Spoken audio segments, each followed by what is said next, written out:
So I never actually worked in a 9 to 5. Really? I didn't start a business with any money, really and truly. Okay. So what I did. You are what many would consider as female boss. I don't call it boss babe. Yeah. Clock the tea. What's the process like to actually get let's say I want a car, right? Or a house? The starting point is always a... Welcome to the Kim Star Show with your host, Kim Star. Let's go.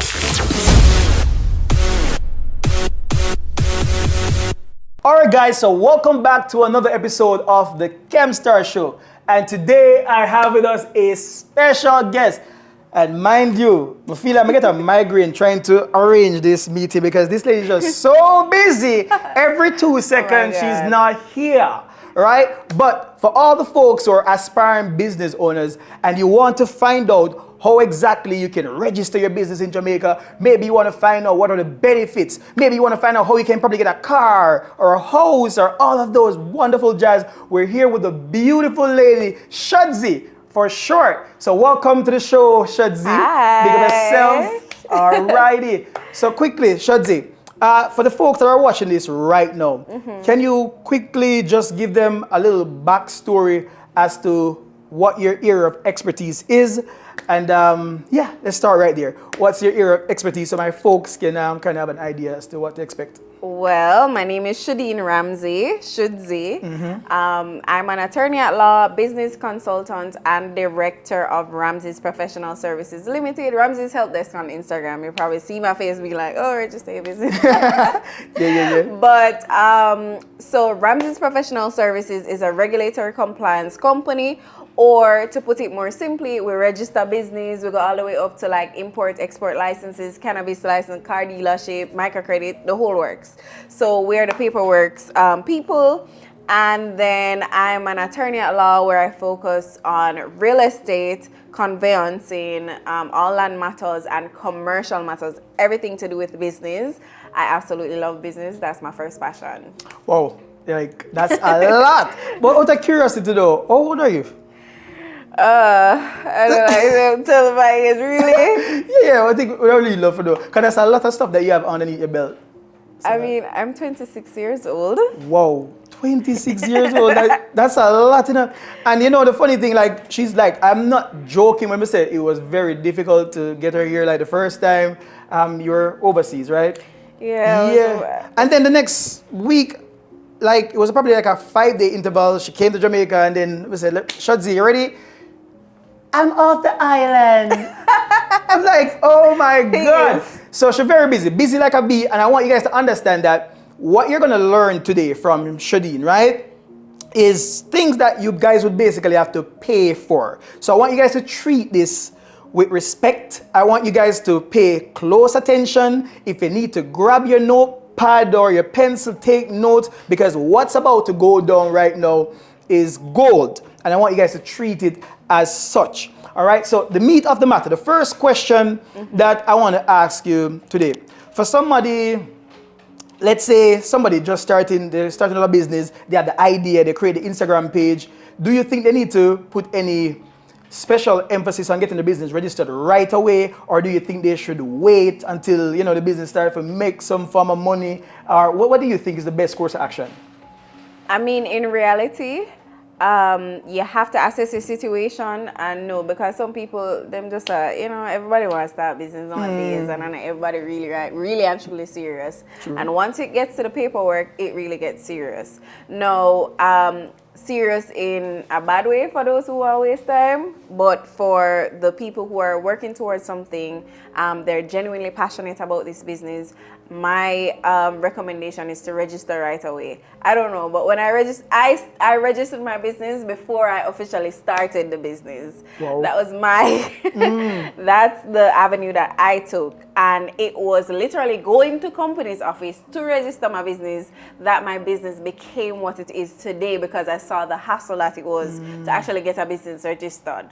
So for everybody, it's different. However, if you're serious about a business, you're passionate about it, I would say go ahead and register if it's even a business name to start, because you want to start, one, securing a unique name that's just for you when nobody else can register, and two, starting to build leverage, having a business bank account and so on. Okay, so you mentioned something a while ago, like there are penalties for people who just kind of want to joke around. Can you kind of shed some light on that? Like, for example, if somebody started and they just registered the business, but they're not necessarily serious about business and they just treat it like, okay, business registered and bye, Felicia. Yeah, so a lot of people feel like, okay, I registered the business and then that's it. No, guys, that is literally just the starting point. And once you register, remember, depending on the type of business, it's still registered on a TRN. So if it's a business name, then it's registered on your personal TRN. So literally, a tax officer going to say, oh, you have a business registered. Where are your self-employment tax filings? Where are the records or the financials for this business? What are you paying? Because we're supposed to pay taxes, right? That is right. So it starts incurring tax obligations. And then on the other side, for example, with company's office, you have to maintain that document. So if it's a business name registration, it will expire after 3 years. And then you also have late fees. You can't even close out an expired business. It has to be active. So you'll have that to do as well. If it's a company, you have your annual returns every year, and the list goes on. Have you ever wondered why most business owners don't make any money from their website? It's simply because they fail to add a sale funnel to their online presence, and this causes them to lose out on thousands, if not millions, of dollars online. If you want to crush your competitors and create an online money machine for yourself, you need to understand this.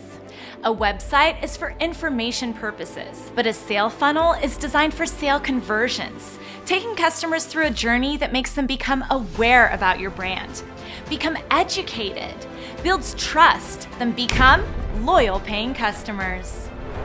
Most platforms only allow you to create websites. SalesCrafter, however, allows you to create websites and sale funnels, as well as conduct email marketing and automations to maximize your back-end sales. So if you wish to create an online store that actually makes money, start building your dream business on SalesCrafter today.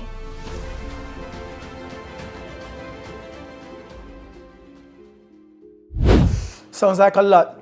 Now, on the opposite side of things, let's say, because this is a big question, and I'm going to let me just tap into my audience first, because most of you guys are looking to start digital product businesses, right? So let me just talk about that first. What are some of the benefits someone cannot, before you even answer that, there's a thing in the business space. The people who sell digital products, they tend to register the business in the UK and in the US to get a Stripe account, because they don't want to use the Figaro that's associated when you register the local business. Do you think that's a bad thing? Do you think that's a good thing? It's not necessarily a bad thing, but here's the thing. For every jurisdiction, legally, for every jurisdiction that you operate, you are really and truly supposed to register there. And you don't want to be in a situation where you're not building. If you're from Jamaica, you're operating your business in Jamaica, you want the leverage here because you can buy one piece of land, wherever. You want to be able to buy a home, you want to be able to get a loan and I don't know, a business loan or whatever, startup capital, or just scaling the business, all of these things. And the truth is that as much as all foreign documents can work, I feel like Jamaica's system is not necessarily quite there all the time, particularly with a lot of digital businesses, to be, to be able to determine the income and just have everything that you need to offer you certain financial benefits. Okay. So let me just find out something, just to get things into context. In simple terms, would you recommend someone to actually register the business in the UK or US, or would you tell them to solely go and register it with the Companies of Jamaica, or TAJ? That's right. Companies Office. Companies Office, yeah. So do you recommend we actually go the route of actually just going to the US and register the business, or do you recommend to solely do it for Jamaica, or do you recommend the hybrid, which is basically where you register the business in the United States, when you get the money, you send it to your local bank account, pass it through it so we can still get some traction going in? Because the reality is that probably Jamaica, as it pertains to the digital space, we're not quite there yet.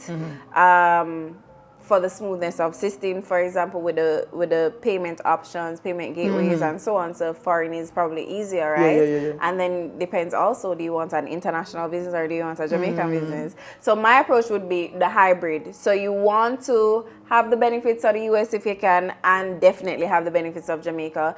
In any event, ensure that you register here as well. Okay, so that's a very big takeaway. I think I get this question asked too many times, and too many times I'm telling you, say I am not the person to ask about that, because I tell you guys the route that I took, and I don't recommend, I'm not giving you guys these advice. I recommend you speak to somebody who legally, and somebody who is that's their area of expertise, right? So this lady is here, she knows what's up, so it's best to take her advice when it comes down to this type of stuff.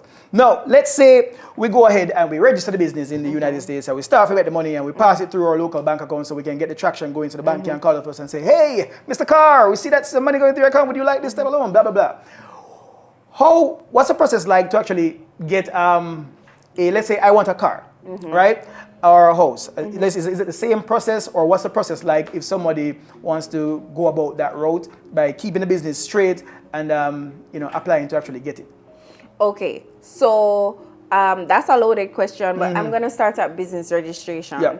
So when you're self-employed, regular employed people is easy for you. You guys can just get 3 months pay slips or so, whatever. For self-employed people, it's more difficult, and the starting point is always a business registration, because then that proves that you have something legal, a legal business, right? And then 2, you have a business bank account, because that's how they get to know that, okay, these are all business income, even if they're not, right? Yeah. So if it's a personal account that you're using for business, they're not going to be able to differentiate. Don't do that. You're not building any leverage that way. Always have a business bank account and run all monies through that business bank account. Now, when you have that business bank account, literally it's up to 2 years you take to start qualifying for everything. However, after 6 months of running money through the business bank account, you can start qualifying for, say, credit cards and things like that. After 1 year, some banks would oblige you, and you'd be able to, hold on. You're good like gold, man, you're good. So, right. Oblige you.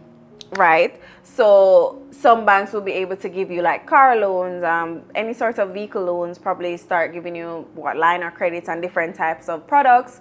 And then after 2 years, you're gonna lead, can't get anything. So as the cash flow is good, or decent, you can get car, anything that you want. There's really no limitations for 2 to 3 years worth of financials. Okay, so is it just passing money through the account? Is that sufficient, or is there any other thing that's associated with it to be able to capitalize on some of these benefits? Well, no, it's not. It's the number one thing. You have to have cash flow, and from the very minute you open that business bank account and start running the first dollar through, that's the point at which leverage starts. So you want to start building leverage that way. The other thing would be compliance, because when you're applying for, say, a mortgage, for example, they ask you for 2 years financial statements from your business bank account, 1 year bank statements from literally a business bank account, literally the printout. The financial statements are prepared by accountants. The bank statements are literally the raw bank statements for each month for your business account for 1 year or 12 months. But in addition to that, they're going to ask for things like, for example, a TCC. That's a tax compliance certificate. How do you get a tax compliance certificate? You have to satisfy your tax obligations. Your tax obligations, 2 of them, tax filing and tax payment. So remember, you register the business, and then once you register and all of that, you're expected to start paying taxes or filing taxes. It's a difference, guys, and it's 2 different obligations, right? So you're expected to start filing, even if it's a nil filing, even if you're saying tax office, I haven't started operating, which you can do, right? you have to start filing, and then you have the tax payment, which in sometimes depending, if you file nil, you might not have anything to pay, or if it's a sole trader, for example, you file nil, you might have the mandatory NIS to pay, right? Okay. Good thing you mentioned that. So that's pretty much clear as day. So for folks, when they're actually going about to start the registration process, is there something in particular they need to think about to determine if they want to go as a sole trader or they want to go as a Yes, for LLC? sure. There's some push and pull factors in terms of determining which one you want to work with, right? So with the sole trader or business name, right? So a sole trader is when literally you're the only person on the business and it's just a business name. So it would be, say, for example, Nicholas. Yeah. Trading as Chemstar. Yeah. You get what I'm saying? So it's literally just a name, and on the business registration certificate, it literally says registered under the Business Names Act, and then you see your TRN/1 or how much ever sole traders you have. Okay. Right? So you're gonna see your TRN on that document. What it means is that the tax obligations literally are on your personal TRN. Okay. Right.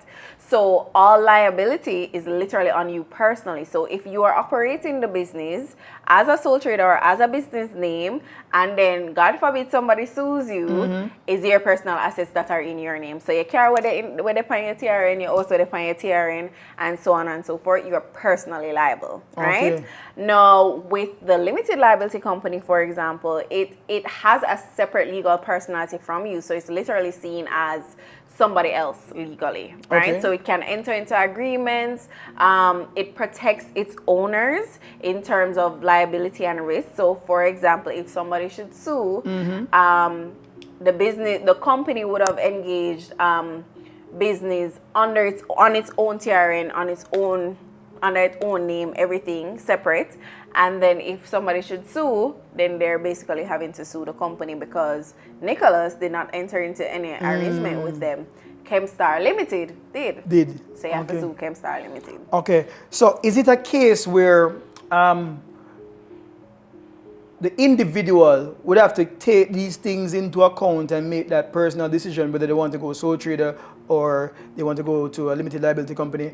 Because let's say, for example, because some people would think, like, let's say somebody, they're just starting like a digital product business, it's just them alone, they must create a little online store, and they must say, it's just me alone. Is this sufficient for them to create, like, to go the route of a sole trader? For example? I would say no. You want to think about you have to think longevity. Where do you see this business in the long-term future? You also want to think about risk. Is it a risky type of business? Like, for example, are you selling financial courses, or are you selling some hair clips? What are the odds of somebody suing you over hair clips? You know what I mean? But when it comes down to certain type of information, like you're posing as a professional and, all of these things, they're going to be like, oh, but so and so and so, you know what I mean? So it depends on the risk factors as well. So, for example, even, let's say Forex. Forex is a big digital product, digital business now, right? It's high risk. Very. You can easily get sued. You can easily get, be deemed as somebody who's being fraudulent or something like that. So you want to protect yourself and do, for example, a company. You don't want that to be personally on you. So what if somebody is just doing nails, like, and they just want to start out by renting a little shop space and pay $10,000 a week, and them alone do it, they're the only person, and them feel like saying nobody not gonna sue them for the nails. Is that okay, or should they still think in the sense of, my business is going to be big long term and I should just take the... Sometimes we have to start from somewhere. And if it's a case where you do nails, say for the next 1 to 3 years, you don't see yourself expanding to the point of having a whole nail salon where you have multiple people doing nails and all of these things, managing a lot of employees, and you're really just comfortable with doing your thing by yourself and it's just you, of course, do the sole trader. The important thing is to start. The important thing is to start with some level of structure. Somewhere along the way, you're gonna know if you need to either do an upgrade. You can always change, you're not stuck. luck, Yeah. you know what I mean, or if you would have chosen rightly in the first place. The business or company will always tell you, because when you go, for example, to the bank, depending on what you're trying to do, they're gonna say, oh, we only prefer to do business with limited liability companies. You know what I mean? Things like that. You're gonna get indicating factors along the way. Okay. You also mentioned something along the line of when you are actually registering the business, you know, in fact, there's a little brain jam right there, because there's something that I want to ask you, but it just literally went there somewhere around a place or around a part, but it's going to come back very soon. So before, until that comes back, let me just go on to the next thing. You are what many would consider as female boss. I don't call it boss babe. Period. Clock the tea. So yeah, no, it's realistic. That's just why I asked your age, because I think you're doing pretty good for yourself. In fact, guys, I've paid a lot of money when it comes on to coaching, consultation, and all that jazz. But if I can recall, I've only paid one single person in Jamaica for consultation, and that would be you. Right? Really? So there's only Wow. one person I've paid. Yeah, for real. And when I was first starting out, leaving from the hotel industry and all that jazz, right? So I would have paid you. So the thing is, you have a wealth of knowledge. You're doing good for yourself. Thank you. And all that jazz.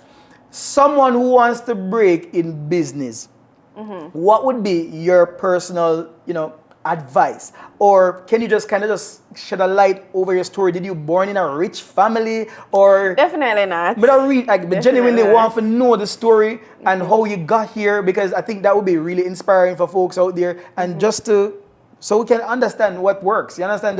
Just quickly see if you can just let us know. And if it don't have to be quickly, don't have to be quickly, because we're really interested in the information you're about to share right now. I mean, just like many of us, humble beginnings, all of these things. I come from St. Thomas, very rural community, one bedroom boardhouse. We don't want to talk the stuff story, but the point is that humble beginnings, like a lot of us, right? I feel like, particularly as it pertains to the business, I work with passion. Like, I'm passionate about what it is that what I'm doing. I'm not too difficult. Business is hard. Business is difficult, right? Yeah. But I feel like I not come from nowhere, so everything else are extra. You get what I say? So like, I think we can all relate to that. The folks who have coming from nothing. Yeah. So it's like I don't have a choice but to keep going, because everything is just a learning process for me. I'm not too hard on myself, but more importantly, I'm passionate about what it is that I do. I love what I do, and I love being able to assist persons in creating wealth, getting some level of, motivation, inspiration, to be able to build a legacy, to be able to build their own wealth, build livelihoods, and to also give a certain level of directions to, help them reach them goals and them dreams. Did you work in a 9 to 5? Or did you just, because you're a very young No, age? I started a business when I was in law school, actually, so I never actually worked in a 9 to 5. Really? I'm technically in one now at a law firm. But if you know, as a law girl, you have for the underprivileged. But no, I've never actually worked a 9 to 5, just bits and pieces. Go up and work and travel. Probably I do a little internship here and there, but never like a 9 to 5 for like a full year, 2 years, 3 years. I'm going to go into business a little bit. No, I'm going to business a little bit, because the thing is, business is not only hard, it's also a bit expensive, especially in the early period when you have very little guidance, right? It can be costly, right? So there are so many questions I want to ask. I don't even know where to start. But let's start with this. How did you get the money? I think you hinted, like you say, you went and work and travel, all that. No, so my business is a service business. So I literally did a look in my brain. Oh, okay. So what I did, I didn't start the business with any money, really and truly, right? There was a lot of reinvesting in the business, but I didn't initially start with any money. So my very first service, which would have been probably doing a business registration service for somebody, which I think it was my aunt, somebody in my family, I just offset the cost to them. So I was like, okay, this is my service fee to prepare the documents, and this is company's office fee. Okay. I'm gonna just charge our money and the profit from that. I think after I got my first, so for example, when I make a $3,000 profit, I don't know for them time I register business for $5,000, right? Yeah. So my first profit would have been say a 2,500 or a $3,000. Okay. And I did an Instagram ad. This was back in 2020. Yeah, I did an Instagram ad, and then things get couple traction. people come, Yeah. and then you rinse and repeat type of situation. So I didn't start with any profit, but there was definitely I didn't start with any capital, financial capital, but I definitely did a lot of reinvestment, pivoting, scaling, and spending, putting a lot back in the business. All right, stick up in. The next question, I don't want this to be about, because I need to find out if you had any mentors along the way. But let me just highlight something. This you mentioned started very small with a service. Digital products are pretty good as well, because when you start, with very little startup capital, you want to find something that you don't necessarily need to invest a lot of money up front. So for example, if you start the skills and you learn how to build, let's say, a sales funnel, learn how to build a website, learn how to, people always are going to want these things. So when you can go out there and offer your service, start small, build the credibility, build your portfolio, show people that, hey, I've worked for these people. Sometimes they can even start for free. This mention start with our aunt and then start with very little margin for the profit. So that is something that you guys, if you don't take away anything, try to take away that, because there's a common variable among all the folks that I bring on this show. Basically, we all started very small and we try to just scale up there. But don't try to just see somebody making millions and just be like, you want to just start out right out the bat just to make millions. Just sometimes just spend some time building the skill and offering good service. Let people know that, hey, you can offer good stuff. But yeah, let's go back. So in terms of mentorship, did you have any former mentors along the way? Because it seemed, or you were just somebody who just, because you have them people were just kind of just quick and just, they must jump into it. I'll tell you this, probably not persons that I would have said, or we established a mentorship, mentor-mentee relationship, and it was labeled and established, but there were definitely persons that I looked up to, and there were definitely persons that, for example, before I started this business, when I was in high school going to Immaculate, I used to sell Bath and Body Works products. Okay. And I'm from St. Thomas, and I remember walking the streets of Morant Bay selling the Bath and Body Works products and stuff, unlike the weekends, which is crazy now thinking about it. Anyway, but the point is that I would meet probably a local man who sell some clothes or sell even bag juice, the smallest of things, and they would give you some advice, or they would say something to you, or just give you a little life lesson. And may I tell you, I kid you not, I would, anytime I pick up the little gem them from the different people, them I just pick them up and carry them and just carry them from my back, and I just brought them through life. And I feel like in terms of mentorship, even though there wasn't exactly just one special person, I was always so eager for something to assist me in being like intrinsically motivated. I was always trying to just pick up things along the way. You have to be quick, you have to pick up things, and and all the time somebody have to come and say, see it, you have to pick up things. Yeah. I'm here, I'm seeing how you interact, how you behave, and I'm learning from you. So you have to be able to just learn from just literal life, just living. Yeah. Strong sense of perspicacity. So the next thing that I realized you mentioned as well is that you have to have that level of like that quest for knowledge, right? You can't just go through life seeing things passing by. You have to be curious. You have to always kind of just pick up things. You have to, just pay attention to what's happening, because there's so much you can learn from just what's going on. Exactly. Right? I mean, last week when we had Abraham on the show, he mentioned something about working in the call center, and he found that was a wealth of knowledge there. And that's true, because you see, when I started to do email marketing, I didn't take an email marketing course, but I was working in the call center for a very short period, right? And this company I was working with called Shutterfly, I used to work on the campaign, and I see how people used to call and say, oh, I got this coupon code in the email. And when I applied those strategies, right, in my own business, when I had an email list, and I see how much money started coming in from just emails, I'm like, it's just because I paid attention, right? So you see that common variable right here. So guys, don't take things for granted. Open your eyes and look what's happening, because there's a wealth of knowledge actually going around. So you started by just paying attention. You didn't have a big startup capital. You started with a service-related skill, and you kind of just grew it from there. Right. What were some of the challenges that you would have incurred along the way? That maybe some pitfalls that you could probably help my folks that are looking to start businesses to kind of avoid, like some common mistakes, something that people think was true but is not necessarily the case. And I mean that's something that requires some thought, right? For sure. My biggest challenge through this entire business experience is really people. People. Yeah, because sometimes I don't like people. That's honestly.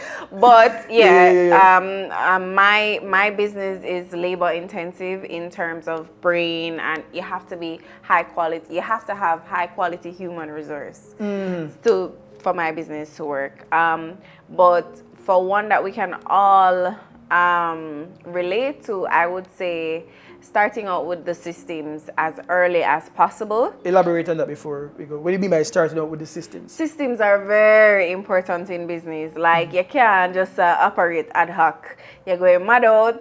No. Yeah. One client, I go just not get the right service. Things just I go happen. Yeah. Right? So you have to have your proper systems. So for example, in your case with digital marketing, you have to set up some, I don't know, what are your plans for your marketing? What are your plans for visibility and having people see and know about you? What is your strategy? Because you're going to need consistency. It's not just doing it one time and then it works. So you have to have a system. You get what I'm saying? 100%.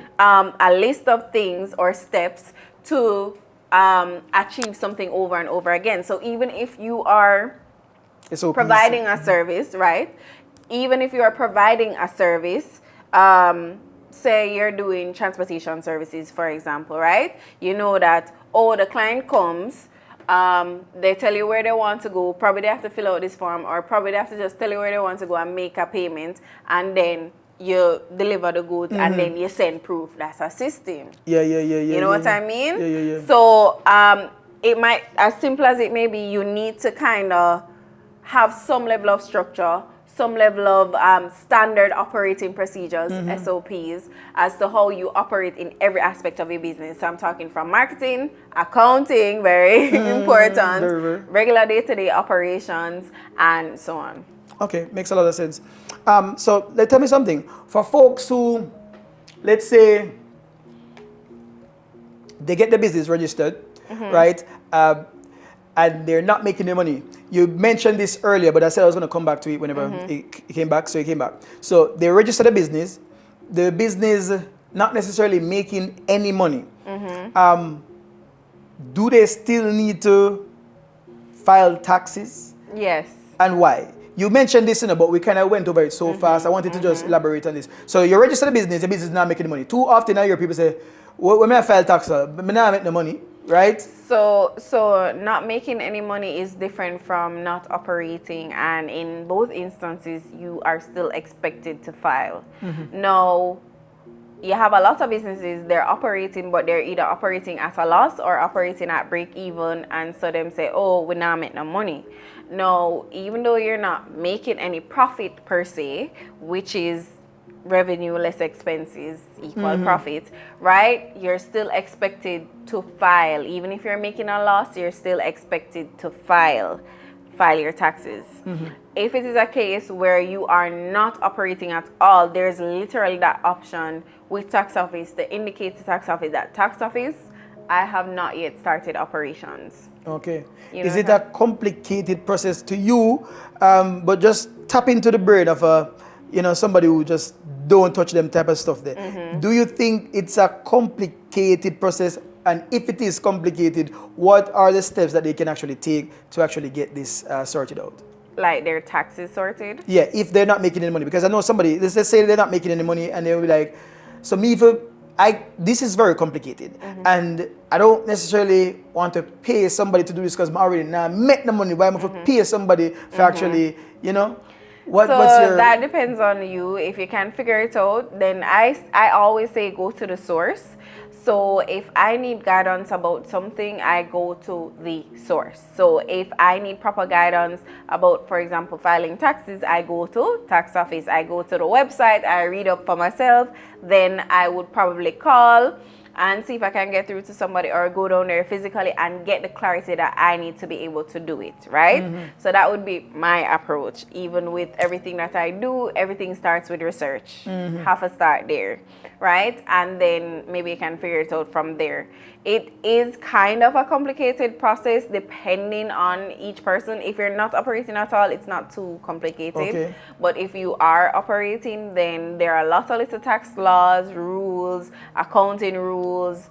So there it gets a bit more complex. And I do recommend making the sacrifice to get the assistance of a professional, because you can put yourself in a problem. So you recommend just leveraging somebody who's done it multiple times? Right. Somebody who has knowledge, or if you can do it yourself, yeah. Do it yourself. Yeah. Okay. Do you think it's because I see, I think it's NCB, they don't ask for the TCC anymore. Is it now an easier process to, get the business bank account? I think some banking institutions now have, made some effort to make it easier to get a business bank account, because one of my, top money making services in the past would have been the business bank account. It still is, but making less money from it because they might remove some of the red tapes, right? The TCC is one of the biggest red tapes. So when I just started the business, everybody required a TCC, and then we had Scotiabank that discontinued the TCC, VMBS discontinued it for some people, and now NCB is actually one of the latest ones on the train. Okay. Literally, yes, probably since this year that they've discontinued the TCC, tax compliance certificate. Okay, so I guess the answer to that would be yes, it's a bit easier now with that. Definitely easier. Yeah, definitely easier. The hardest part was mostly the TCC. Because you have to go file taxes, pay them up. Yeah. Okay, interesting. Whoa. Well, guys, there you have it. I think we covered almost everything under the sun when it comes down to, getting your stuff straightened, getting your business off the ground, being compliant, all that type of stuff. Now, for folks who want to connect with you, let's say they want to leverage your services for registering the business, opening a bank account, even, getting everything in order, or just basic consultation, how can they find you? Okay, so you can find us, of course, in the digital space. You can find us on Instagram at Ramsey's Help Desk _ and you can find everything about us there. You can contact us, email us at info@rpslja.com, or WhatsApp, call us at 876-234-0074 or 876-960-0276. That's our phone line. There we go. All right, guys. So once again, so peace, chicken grease. Yeah, so I don't know what happened that part, but yeah. But yeah, thanks again, Shudeen. I must have said Shudzi, because that's kind of easier. But that was so